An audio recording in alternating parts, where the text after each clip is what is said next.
तो यही चीज़ मेरे ड्रीम में भी रहती है। तो मेरे को जब भी गुरुजी का ड्रीम आता है तो मेरे को सबसे पहली चीज़ रहती है कि मुझे गुरुजी के चरण छूने हैं। तो अब इस ड्रीम में भी ये हुआ कि गुरुजी कहीं किसी के घर में बैठे हुए हैं और बहुत बड़ा सा रूम है एक्चुअली।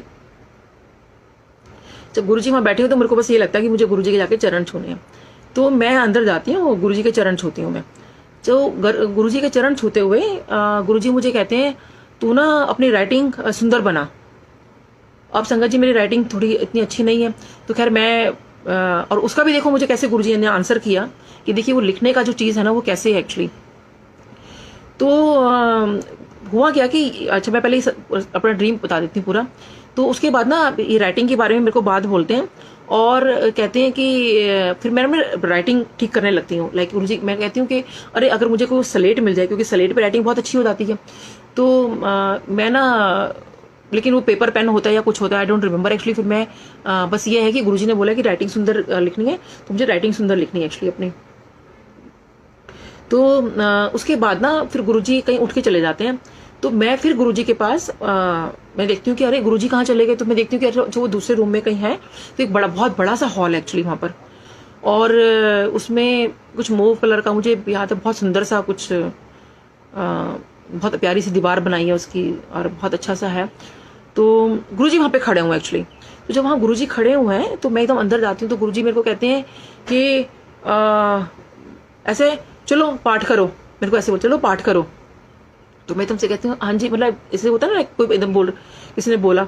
तो गुरुजी ना मेरे को 2 बुक्स पकड़ाते हैं, एक थोड़ी सी पतली है, एक थोड़ी सी मोटी है। हाँ सॉरी संगत। तो 2 बुक्स पकड़ाते हैं मेरे को और कहते हैं चलो पाठ करो। तो मुझे ना वो एकदम समझ नहीं आता कि लाइक वो क्या है।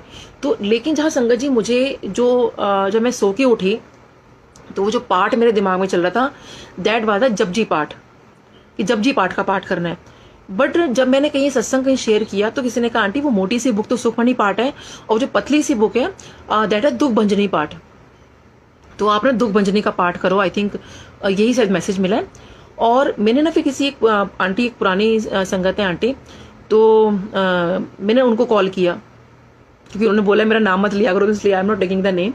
तो उनको मैंने कॉल किया। मैंने कहा अच्छा, मैं उनको जस्ट ऐसी ड्रीम बता रही थी और ऐसी कुछ चल रहा था और उससे पहले वो कुछ अपना डिस्कस कर रही थी। तो मेरे को एकदम से कहती है, मेरे को एकदम से कहा, मैंने कहा ओहो आंटी, तभी मुझे समझ में आया कि गुरुजी ने वो लिखने के लिए मुझे क्या बोला है एक्चुअली। तो वो किसी और का बता रही थी और वो ये था, और she was just telling me कि लाइक जब वो गुरुजी का मंत्र जाप आता है मंदिर के अंदर, तो किसी का कोई ड्रीम था, किसी का को कैसी कनेक्शन बनता है and you get an answer. तो वो कहती हैं कि लाइक जिस टाइम आता है तो वो क्या करती हैं कि गुरुजी ने उनको बोला था कि ये ना आपने ओम नमः शिवाय लिखना है। तो वो डायरी के अंदर जब तक मंत्र गुरुजी का वो चलता रहता है, तो मैं उनसे ये पूछना भूल गई कि ओम नमः शिवाय है खाली या फिर पूरा मंत्र है। तो लेकिन जहां तक मुझे याद आ रहा है कि दैट इज जस्ट अ ओम नमः शिवाय। तो वो बेसिकली लिखना है, तो आप उसको लिखो। तो संगत जी मेरे को लगा कि अरे गुरुजी शायद मुझे यही, क्योंकि गुरुजी ने मुझसे बहुत सारी बातें की हैं बट मुझे कुछ भी याद नहीं है। तो मैं कहा शायद गुरुजी मुझे यही लिखने के लिए कह रहे हैं। तो संगत जी जब मैंने अगले दिन आई थिंक उन्हीं उसी दिन जब मंदिर का मंत्र जाप चल रहा था, तो मैंने एक डायरी उठाई और उसमें ओम नमः शिवाय लिखना शुरू कर दिया।